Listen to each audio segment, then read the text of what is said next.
Morning and good afternoon, good evening to all of you. I know we've got many people here from all across the world. We would just like to say thank you so much for joining us today. We've got myself, Jamil Ahmad, the Global Head of Currency Strategy and Market Research. We have Luckman, the Senior Research Analyst, and we have Han Tan, the Market Analyst on the line with us. So essentially what we are going to do today is present a market outlook for April, but also as it's the beginning of the second quarter, we will look at second quarter themes as well as what we can expect in terms of potential trading ideas, opportunities, and themes that we are looking over in the month of April. Of course, we are all living through pretty unprecedented and uncertain times right now, so we'd also like to just take a moment to wish everybody health, safety, and hope that everybody's loved ones are well at this time as well. But before we begin, I just need to go through the disclaimer for everybody. Now, this material that we're going to describe today, it is comprised of personal ideas and opinions. It is not investment advice, and it does not take into account personal circumstances, nor does it imply an obligation to buy or invest in an investment product. So the disclaimer, we will just read it once again. The content presented comprises of personal ideas and should not be constructed as trading or investment advice. Trading is, of course, risky, especially during volatile times, such as what we're living in today with this uncertainty around the virus. So what we're going to look at for is a couple of themes, drivers, potential opportunities, and hopefully some trading ideas as we continue through our April outlook. So thank you very much. That's it from me for now, and I'll pass you on to Han, who will go through the first half of the outlook. All right, thank you so much, Jamil and Lukman. So once again, my name's Han Tan. Thank you so much for joining us today, and a blessed Good Friday in advance for those of you who will be observing it tomorrow. Now, okay, we're going to start one with, I believe, is an instrument that is quite popular with many of you. So let's look at gold prices. Two main points I want to make right off the bat. Okay, guys. Number one, firstly, I think there's an upside bias for gold prices, so I wouldn't be surprised if 1700 comes back into play. That's point number one. Point number two, in order for gold prices to really surge higher, we got to see the dollar weaken substantially. Okay, so those are my main 2 points I want to kick things off with. So let's dive into some details here. So we've got the key drivers that are listed there on your screen. So four of those things, 4 out of 5 of those factors that we're seeing there, they're already playing out right now. So there's a global recession that's afoot. We are seeing many of the economic data, US, certainly major economies, major Asian economies as well, that are really, really deteriorating, right? So there's these fears that are at play. So that should support gold prices. You've got interest rates in the US set by the Federal Reserve that are near zero. So we have that now as well. We are seeing central banks and governments, of course, stepping in and pumping billions upon billions, or trillions, in fact, to try and support their respective economies. So all those first 4 factors are conducive for gold prices, at least historically speaking. Which brings me to that chart that you can see on the right side of your screen there. So this chart goes all the way back to about 2005, showing you the relationship between gold prices, the dollar, and US interest rates. I want you to focus on the yellow line, which is gold, and the white line, US interest rates for now, okay? So look at how gold prices performed when US interest rates went down to near zero in 2009. You saw this tremendous rally, peaking in about 2011 or so when it breached the $1,900 level. You fast forward to today, all right? And then you see that white line just cut off again, right? Near zeros. Same levels that it was about 10, 11 years ago, right? So we have that tailwind that's in play, all right? And of course, the other ones that we mentioned as well. And so it's no surprise if you look at the relationship between the yellow line and the white line over the last 6 quarters. All right, gold has posted 6 consecutive quarters that kind of run since the after the global financial crisis. And notice that climb in the yellow line over the last few quarters, right side of your screen, happened when US interest rates started going lower, right? So you've got that one tailwind. Now, the big issue then is a green line, the dollar index, okay? Notice how when gold was elevated between 29 2009 to 2011, the dollar index was hovering around 75, 85 levels, right? Way below what we're seeing right now, 100. So that's why I describe that as a headwind for gold prices. And a headwind being, of course, if you're running a race and the wind is blowing, you're running head on into the wind, it's going to be harder for you to run, right? As opposed to a tailwind that can help you run faster. So I think the dollar strength is going to be a headwind for gold prices. We need to see the dollar weaken in order for gold to just really punch up, because they are definitely ready to do so, okay? Which brings me to my next chart, and I'll end with this. So here's a look at the monthly chart for gold prices, and you can find this on your on the platforms as well. And so there we have it. So this is a monthly chart. I had to zoom it all the way out because we are in well, we've got very little historical precedence to see where gold prices can go from here on out, right? We're already at the highest since 2012. So if you look historically, if we punch above 1700, then you're going to see 1800 or 1790 become that resistance level there.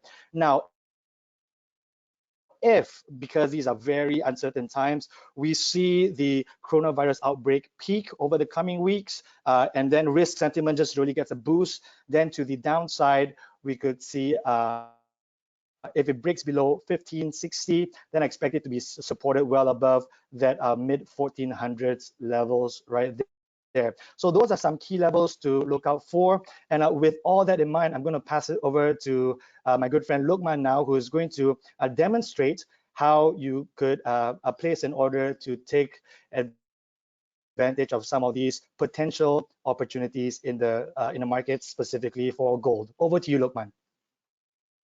But thank you, and thanks for that outlook. So it's interesting. All that glitters may be gold in April. Let's see. So we've got two potential opportunities that can play out.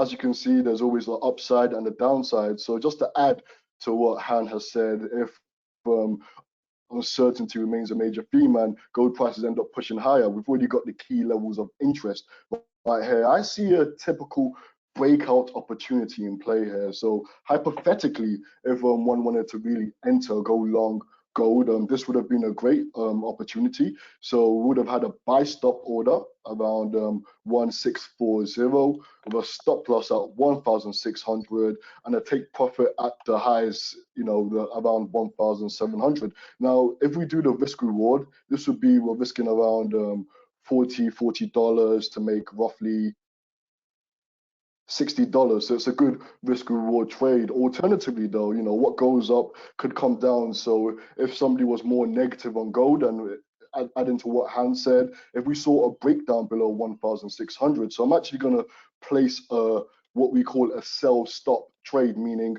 a trade where I believe that prices are going to trade lower below that level. So you go to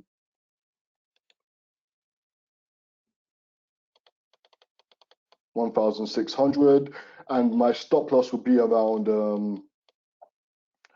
1650. And going back to what Han said, I'll look at take profit, when we're talking about technical analysis, support and resistance, price levels are historical. So good resistance level will be around 1540. So this is a good 1 to 1.5 risk reward trade. Thank you so much for that overview, guys. I think, Han, you made some really crucial points for gold there, specifically with the dollar. But what's interested me recently, and if we're talking about the past one or so trading weeks, the dollar's still historically pretty strong. Like, we see the dollar index is close to 100, but yet gold prices still remain pretty strong historically, which suggests to me that there is concern in the wider atmosphere over how long this virus will persist for.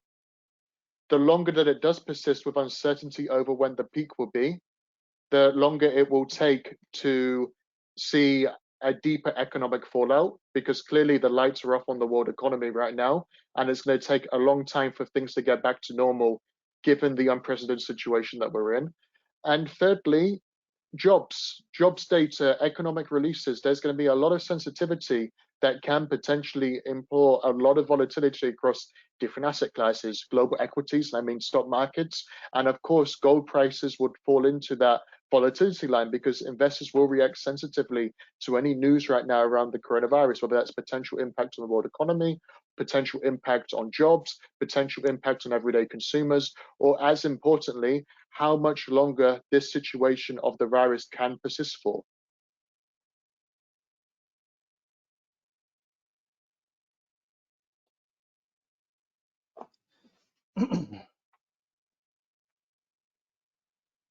Yeah, very, very valid point. And that actually brings us to talking about the dollar.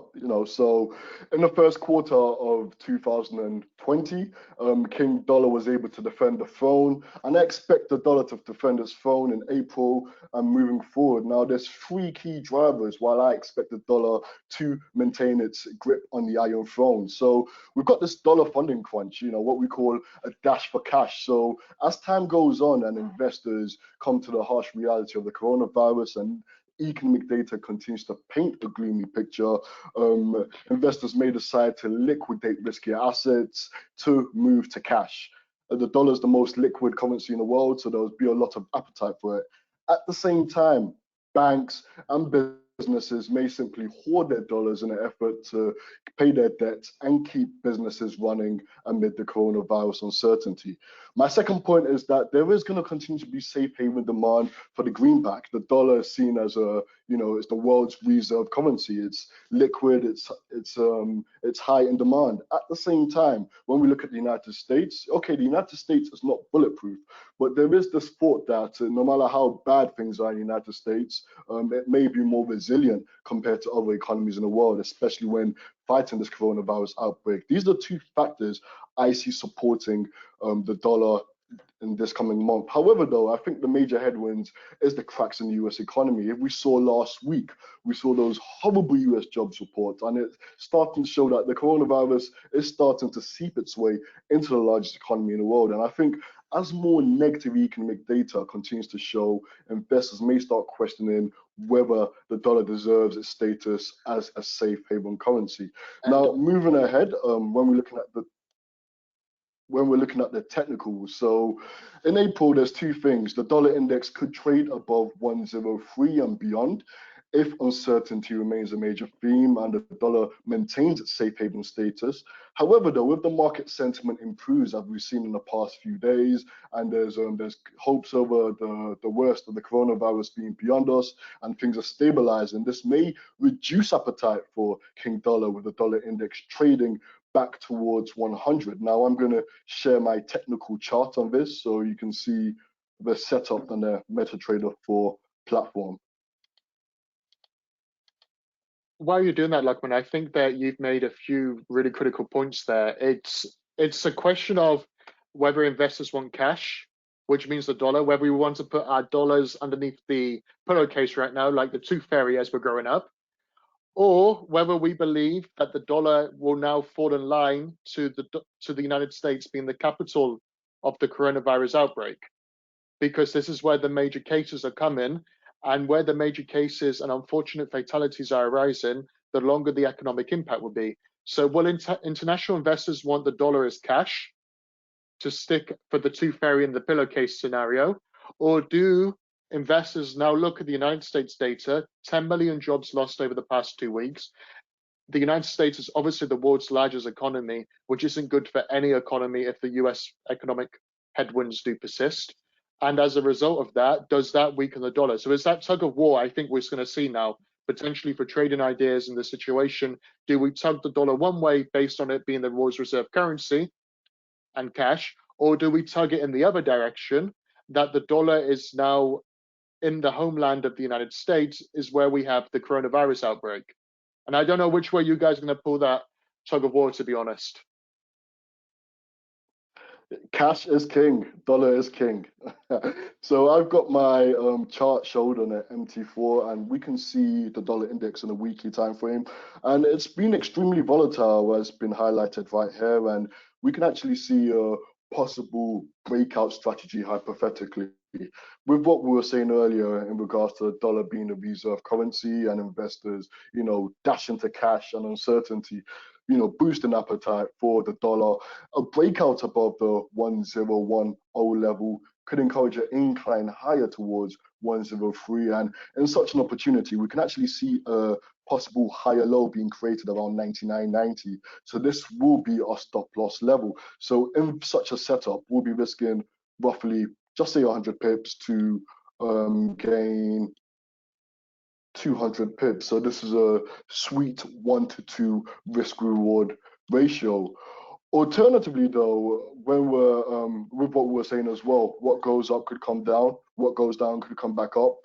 If the market mood continues to improve as the global cases of coronavirus infections and death rate drops, and the investors are looking towards more risky assets like stocks, this could reduce appetite towards the dollar. And in such a scenario, I'll be looking for a strong daily close below 99.90, which is acting as a support, and the next key level of interest will be 97.60. So in such a situation as well, we'll be risking 100 to gain roughly 200, another 1-to-2 risk reward ratio trade right here. Yeah, I think it's very important to point out that big if there. There's both the upside and the downside scenarios based on the massive if, and also what happens next with the virus. Do things get better now that after many weeks of negativity, or do things continue to get worse as we head towards that peak? Of course, time will only tell. Time will tell. Yeah, and guys, sorry, So if I can just jump in home, there, just some 2 cents on the dollar, because I know there's a lot of sure. talk about the upside for dollar, right? I have a slightly different take, just to share with you guys and perhaps give you something else to think about. And that's why you guys take part in these webinars, right? To hear many diverse thoughts. So I think that 103 level that we saw a couple of weeks ago, that was because there was this dollar funding squeeze. What does that mean? It means that there was just not enough dollars in the markets, like I think Lukman mentioned earlier, so there was a mad scramble for it, right? Well, since then, central banks led by the Fed and central banks all around the world, the ECB, the BOJ, even in Singapore, etc., they've all started working to make sure that there are enough going in the system. So I think that kind of shock that we saw a couple of weeks back, at least if central banks will have any say in it, they don't want to see those funding squeeze. They don't want to see that shock anymore. So I think that the dollar could be perhaps that 103 might be something in our rear view mirrors. But again, these uncertain times, like we have mentioned many times already so far, so I will just have to wait and see. I think Han makes a very good point. So essentially what Han's saying is the central bankers are attempting to stop my tooth fairy and dollar under the bed and the pillowcase scenario. They're trying to prevent this by providing more mechanisms for the markets. And in turn, this could weaken that demand for cash. Again, as the guy said, only time will tell here. Only time will tell. So closer to home, looking at the British pound, wow, the pound is so weak. I don't think any of us will be leaving the country for a while, especially when you change the pound against the dollar and the euro. I think the pound is running on empty and it's running on fumes. And if you just look at the chart right here, earlier back in March, we saw the pound tumble to levels not seen since 1985. The pound has been treated without mercy over the past few weeks due to a combination of factors.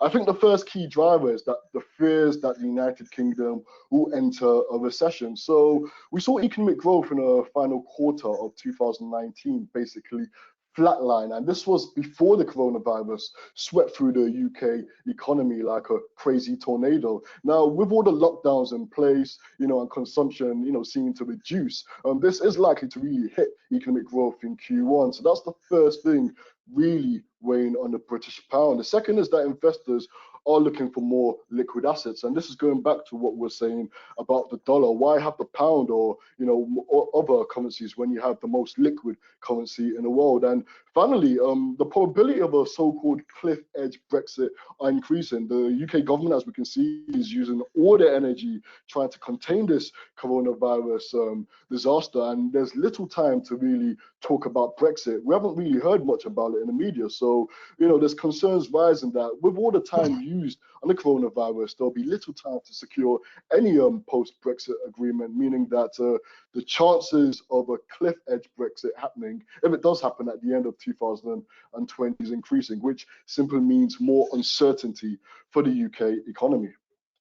I think that while Luckman loads up to his charts, I think that we have to look at Brexit now and that deadline as like a train that's going to be delayed. Like so many trains now in 2020 are going to be delayed, whether that's Olympic Games, sporting events, other releases. I do think that that eventual Brexit deadline for the trade deal, essentially, we're looking at that train being delayed as well.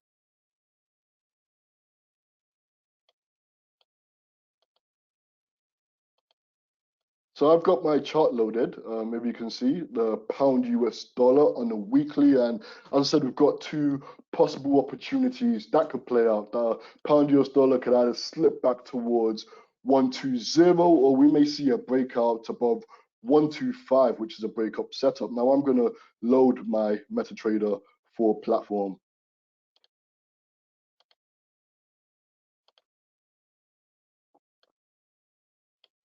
So as we can see, the pound US dollar has also been explosively volatile, but we can see support and resistance levels. So when I say a support level is simply a point when demand supersedes supply, while a resistance level is a point where supply supersedes demand. So two things could either play out. If we see a strong daily close below 1220, it could open a path towards 120 and possibly lower, or we can see a breakout above 125, which may open a path towards 12750. Now you're probably asking, how would I trade this? So we're going to have a buy stop and sell stop order. So I'm going to place these orders right now for you to see.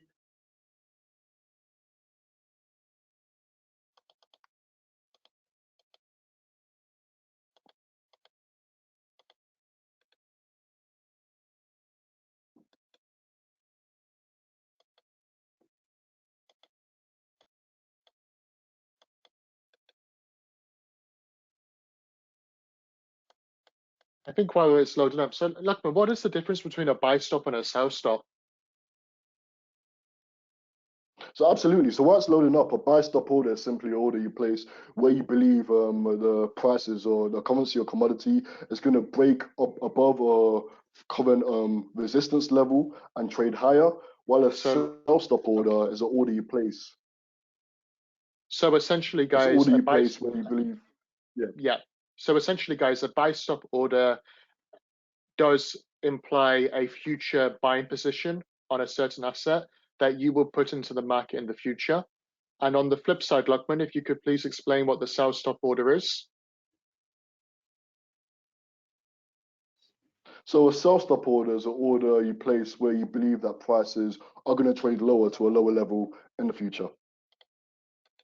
Thank you, Luckman. Okay, everything's running up and running. So I'm placing the trades right now, time of truth. So if everybody can see my screen, so I'm placing this sell stop order. So I go to trading, new order. So everybody can see my chart. So my entry points will be where, the 1220, but just to be on the safe side, I'll place it at 10 pips below the 122 level, just for further confirmation. So the sell stop order will be at 12190.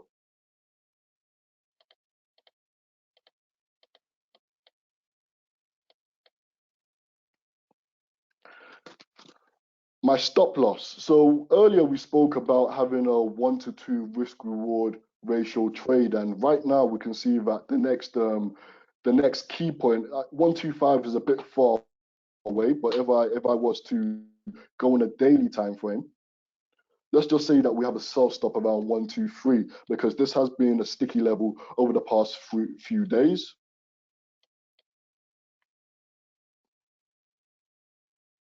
Now take profit. So I'm risking roughly 100 pips for this trade, and I've already seen that 120 is an important level of interest. So my take profit will be around 120. So the order's been placed, and here we go. I've placed the sell stop order. I hope I'm clear for you guys. And it's the similar thing with the buy stop order. No worries. With the buy stop order, I'll place the buy stop order just above 125. Let's just say 125. 510.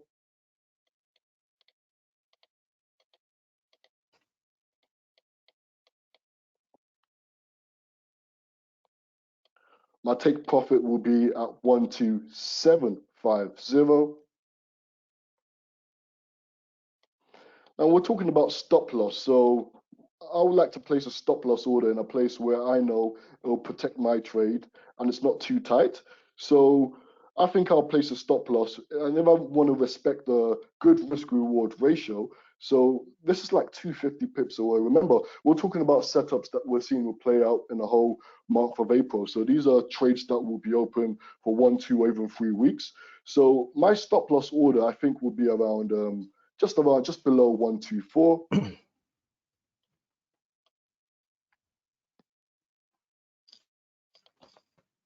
And this is the buy stop order place. So at the end of the month, when we recap on this, we'll see how this plays out. Either the pound US dollar will trigger the buy stop order above 125 and possibly try to test 1275, or it declines below 1220 and tries to test 120. Am I clear, guys? Perfect. Seems clear for me. So overall, we can expect a lot more volatility in the British pound, it seems, from Luckman's observations. Of course, guys, there's a lot of ifs and buts, and this is pretty consistent across global market asset classes now. And this leads me to the euro. So the euro is going to be I believe the euro may be on a slippery slope this month due to, 3 key drivers. Now, on my right, we have something called the Eurozone Services PMI. Now, for those who are questioning what the PMI is, the PMI is a Purchasing Manager Index. It's simply survey is a leading indicator of economic health. And as we can see on our right, PMIs in Italy, Spain, France, Germany, and the whole of Eurozone have actually plunged below 50 in March, which suggests that Europe may be heading for a recession in the coming months. Now, at the same time, we have the euro risking being in a sovereign debt crisis. Now, I don't know if you guys remember back in 2012 when Mario Draghi said he'll do whatever it does to take the euro, and I can't just help but feel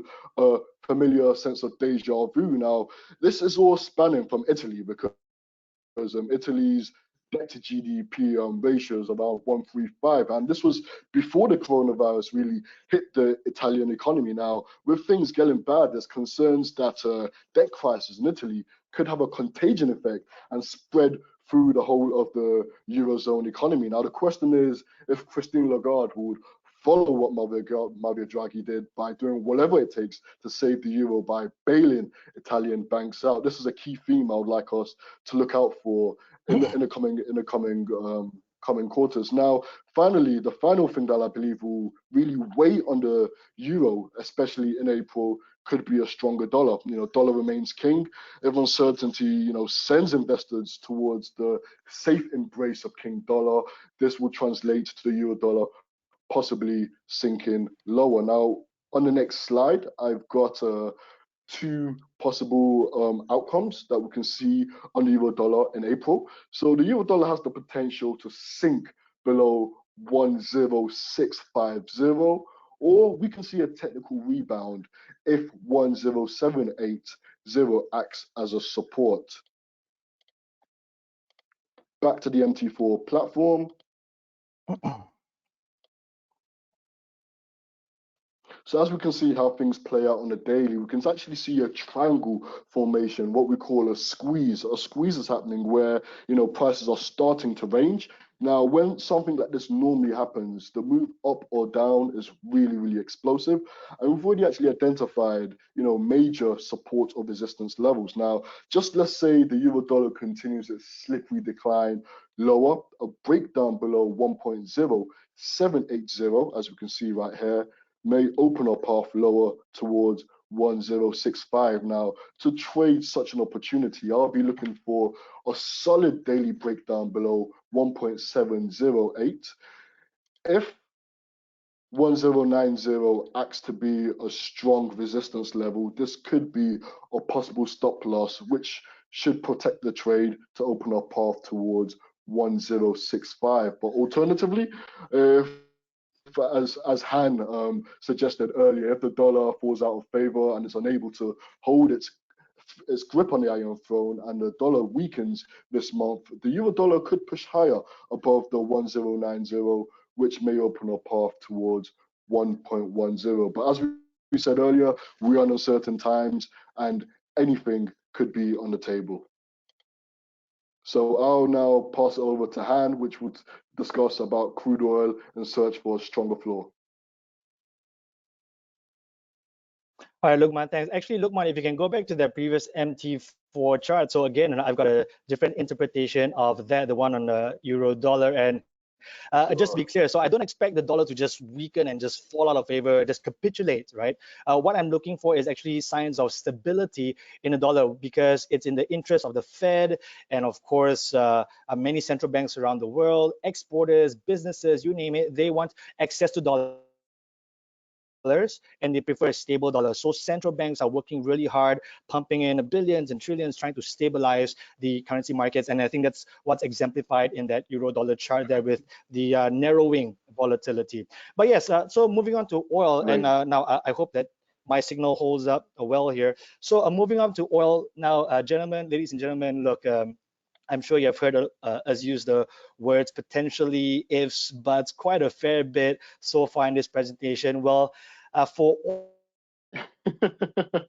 oil, it's going to face the closest or the most immediate if or but, all right? Because in less than 6 hours from now, in about 5.5 hours from now, to be exact, OPEC Plus is going to hold a meeting online, just like this, not a physical meeting, but a virtual meeting to discuss how much oil they can lower, how much of the supply can they lower in the global markets, okay? Again, I'm a fundamentals guy, so I look at the fundamental analysis. So these are some of the factors and numbers that I'll present to you today. Now, here's why this meeting is important, okay? OPEC Plus is this alliance of 24 countries. And those 24 major oil producers and exporters, they all control about half of the world's total oil supply, total output, okay? Those 24 control half, okay? So they were supposed to have the meeting on Monday, but then it got delayed. So now the question is really, will they cut? Can they overcome the differences and all agree to lower their output more? And if so, the question, okay, because we look at these numbers here. Now, in a normal setting, at least economists had expected that the world would use up about 100 million barrels per day. Okay, that's the norm, okay? Now, because of coronavirus and because factories are shutting down, because planes are grounded, because you and I, we are forced to stay at home. I couldn't get on a plane and join my colleagues over there in London, right? Because of all that demand side drop, it's estimated to be a drop of about 20 to 30 million barrels per day. Okay, just to give you some numbers, demand in the US dropped by about 30%. Demand in India dropped by about 70% for this month. Okay, that's the expected number. So there's a tremendous drop there. Okay, so in other words, you've got demand that's down here, way down here, and you've got supply that's still up here. You've got Saudi Arabia that is pumping at record levels, over 12 million barrels per day. You've got the US output as of the latest data, still about 12 million barrels a day. So the goal here for this OPEC meeting is to try and bring these two levels closer, as close as possible. It won't be like this, because in order for them to be like this, as you can see the numbers there, you got to get the US and Saudi Arabia to just pump out 0 barrels of oil, which is, I mean, impossible, right? They need money as well. So how much lower are they willing to bring supply levels down? So that's the question. Looking at prices right now with crude oil about $30 a barrel, and we'll see this in the chart later. Markets are pricing, okay, they will cut. Okay, the magic number to look out for in about 5.5 hours from now is 10 million barrels. If OPEC Plus can decide to cut by about 10 million barrels per day, then we could see more uplift. Anything lower than that, the lower it is from that 10 million barrels cut, I think that's only going to disappoint markets, okay? So, sorry, look, just to go back to the previous chart real quick. So yeah, again, just to recap, number one, you need to see coordinated supply cuts by Saudi Arabia, Russia within OPEC Plus, and the US, okay, Texas being the state with the most number of active rigs. They have to cut as well in order to really push oil prices higher.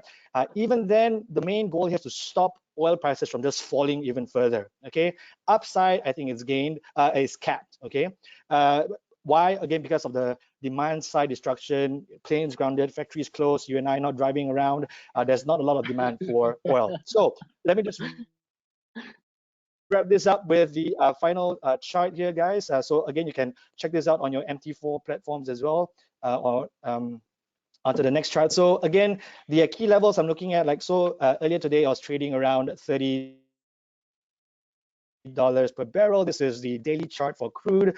Upside, I still expect it to be capped at 40, even if supply cuts due from OPEC Plus in a few hours from now. Because why? If you look at the candlesticks, all those green candlesticks that we saw in recent sessions, the market's already pricing in, okay, we hope for a cut, we hope for a cut, we hope for a cut. How much of a cut? 10 million barrels. If they don't see 10 million barrels, I think it'd be disappointment, and then we could see it fall back towards the $20 barrel support line. I mean, keep in mind the theme for today's session is opportunities in a global recession. Global recession translates into significantly less demand for oil. So that's the fundamental outlook. I'll pass it over to Lukman now to demonstrate how to open an order to take advantage of some of these opportunities that could present itself in 6-7 hours from now. Thank you for that, Han. And while Lukman's opening his chats, I think you made some amazing points there. For example, demand is obviously, the data already shows demand for oil has dropped. The World Trade Organization see a decline in world trade by 13 to 30% in 2020, which means less demand for oil. And even the oil headlines are suggesting the same. We could see demand drop by as much as 25 million just based on what's happening with the coronavirus. And another thing, you mentioned OPEC Plus. We have to look at things as, I'm a Manchester United fan, okay? And last year, I saw a team of Manchester United players who were not playing for the team. They were not unified in their positions. They were not unified for the common cause and the objective of that team. And I see the exact same thing from OPEC. You've got so many different positions, so many different personalities, so many different motivations. And I just find it hard to believe, as OPEC has always been expect the unexpected, OPEC Plus has been more of the same. I just don't understand how now this superstar sign-in, which is the United States, it's joining this team, right, to try and help this team effort to unify oil prices. I just don't see how they get the deal done. And I see it as more of a situation now of trying to prevent further falls in oil prices, which have already fallen below $20 in 2020, rather than trying to get a significant recovery over the long term for oil, which is a point as well that Han alluded to. Thank you, Lukman. You can please show us the orders on crude. Sure. Thank you for that. So with everything that we've discussed, I see a really good, possible opportunity right here. When we're aligning the technicals and fundamentals together, OPEC Plus could do what they can to try to stabilize oil markets by cutting production. But the truth of the matter is, as long as demand is missing from the equation, the upside will be limited. And this opens a path for a possible sell limit opportunity. So earlier in the webinar, we spoke about buy stop, sell stop orders. Now, a sell limit order is slightly different. So a sell limit order is an order you placed when you feel prices are going to trade towards a possible resistance level before sinking back lower. As I said, resistance is where supply supersedes demand. So as Han stated right here, $40 could be a possible strong resistance level. So this opens a path to a sell limit order around this region, especially given how the OPEC meeting is a few hours away. So hypothetically, we can place a sell limit order around $40.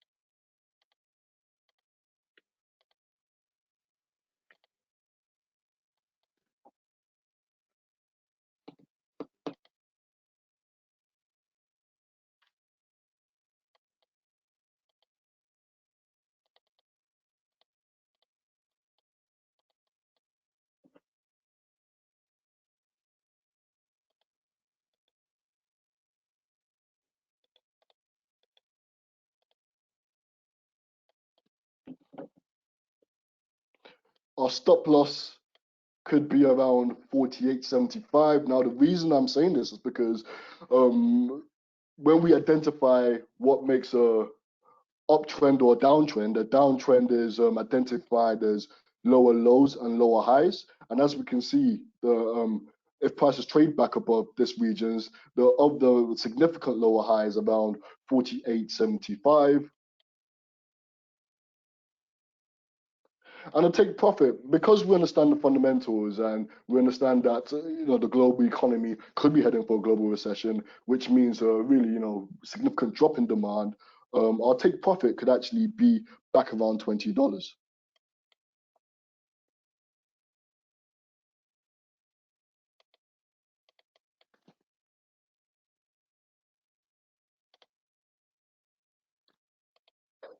And here's the sell limit order trade placed.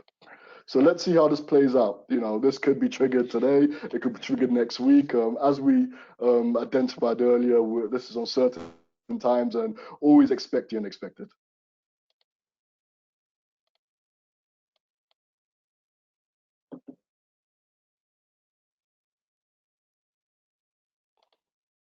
Okay, so guys, now we've covered currencies, commodities.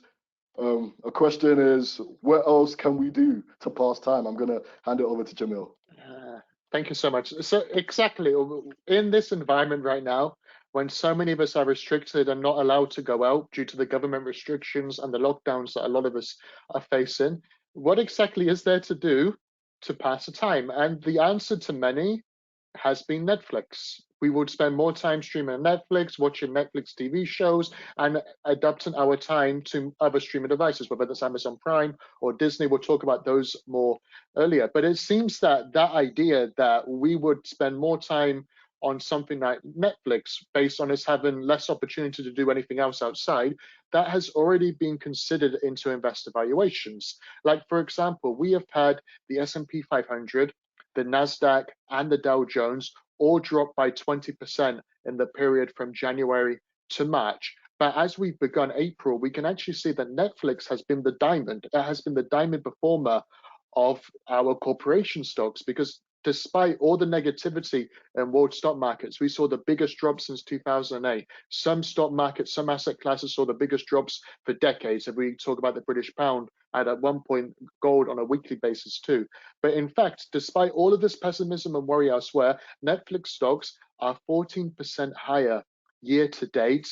And this shows that really there's been a lot of opportunity that people think we're going to be watching Netflix in our spare time. And this is something we're going to look out for, particularly on the 21st of April, which is when we currently expect Netflix to announce its earnings over the Q1 of 2020. So we will look out for whether that bodes true. But I do have a question. With so much opportunity and good news priced into Netflix, is it really going to persist? Like, is Netflix really a household essential? During this time where many people are losing jobs, 10 million in the United States alone over the past 2 weeks, other jobs are being cut across the world, finances are going to be brought in order. Can we really consider Netflix as a household essential in the same way we consider food and water? This is a question that I have, and I think that investors are going to ask this question as well over the coming weeks and months. So we're not only looking at the Netflix being a good thing to do in terms of how to buy the time, but also an affordability measure. Can we still afford to have such subscription models at a time where a lot of finances, there's a great deal of uncertainty over jobs? Because at the end of the day, we're not only looking at an economic recession here, we are looking at what many people are comparing to an economic depression that the world has not seen since the 1920s. So this is going to be a real key and critical question.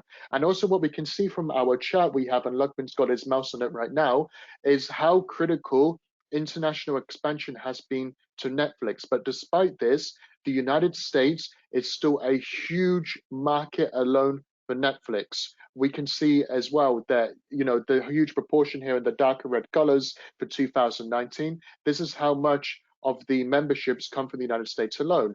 And 10 million jobs have been lost in the past 2 weeks in the US. So can we really continue to hold so much opportunity and advantages in seeing that people will keep continuing to buy Netflix? It's a question that I think will be asked over the coming months. For the 21st of April, that earnings report, if it does come out as scheduled, perhaps we're going to see that opportunity as to why there's been a 14% advance, but it's a question to ask over the longer term.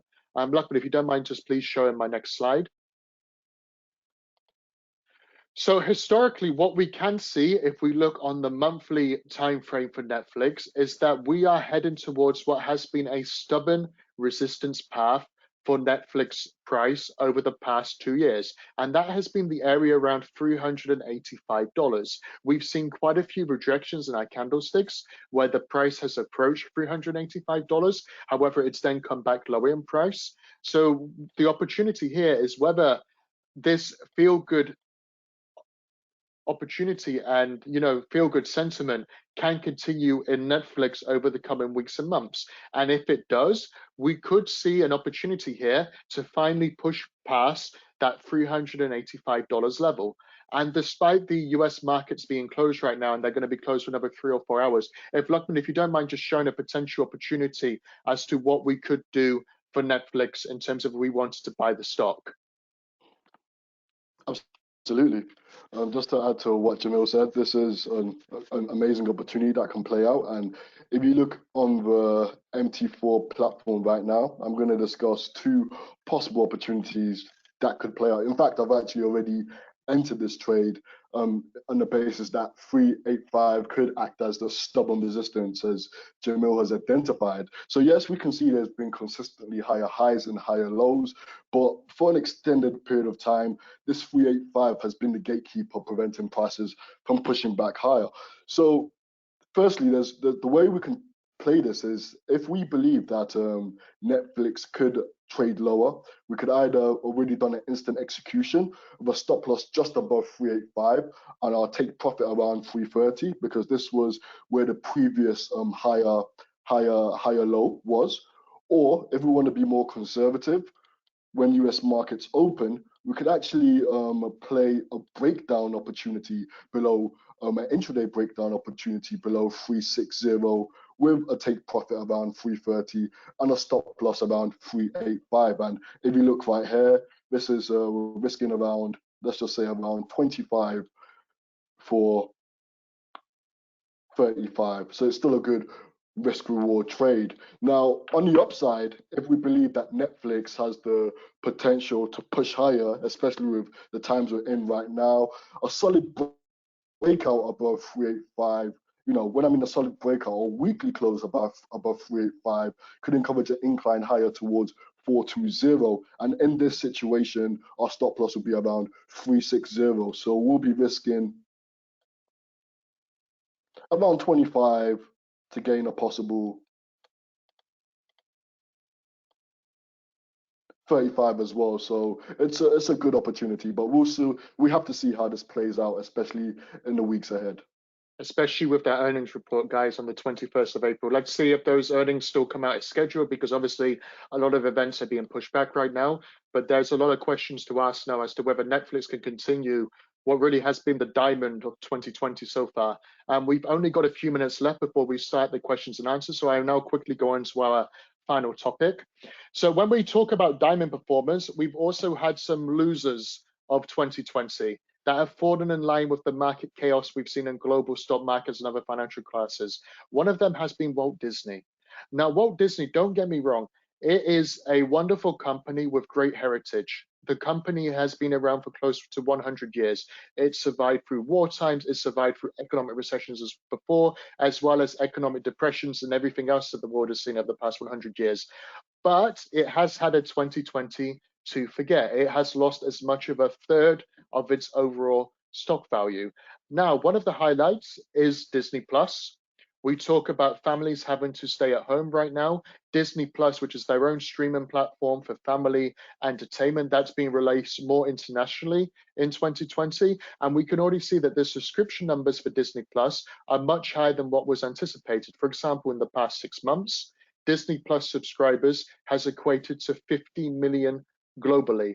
And that number should only go higher and higher as more countries receive access to Disney Plus. But what is also good comes with some negativity too. Walt Disney owns ESPN. All sporting events across the world have been put on hold and postponed based on the coronavirus uncertainty. It's not safe to do the sporting events, so they've all been postponed. Disneyland is the same. And even the studio entertainment, such as Marvel series and other filming, no longer filming is able to continue, and it's on hold until this situation does pass. Now, this causes big problems for Walt Disney, of course, because that means their product is impacted. And more importantly, if we look at our chart here, where Luckman has his mouse icon now, we can see that the United States and Canadian market are hugely important to Disney.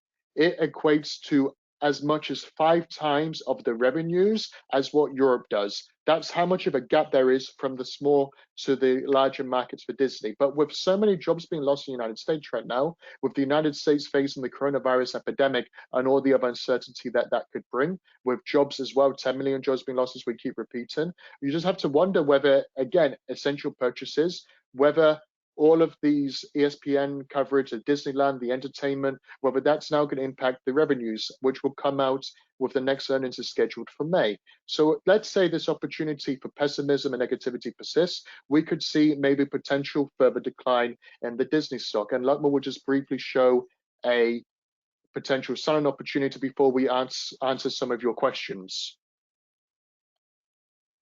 Okay, thank you for that, Jamil. I'm gonna keep this really brief, guys. So if you look at my chart on Disney on a weekly time frame, in regards to what Jamil has said, technically the stock is quieter, is under pressure, but we can see a rebound forming, a possible rebound forming. There's 2 things I'll be looking at right now. 98 seems to look like a very important level. A solid weekly close above this point may suggest a further incline higher towards 1.15. Alternatively, though, if 98 proves to be an unreliable support and Disney sinks back below 98, as we said when we're talking about technical analysis, prices tend to repeat themselves. The next key point of interest will be around 81.50. Okay,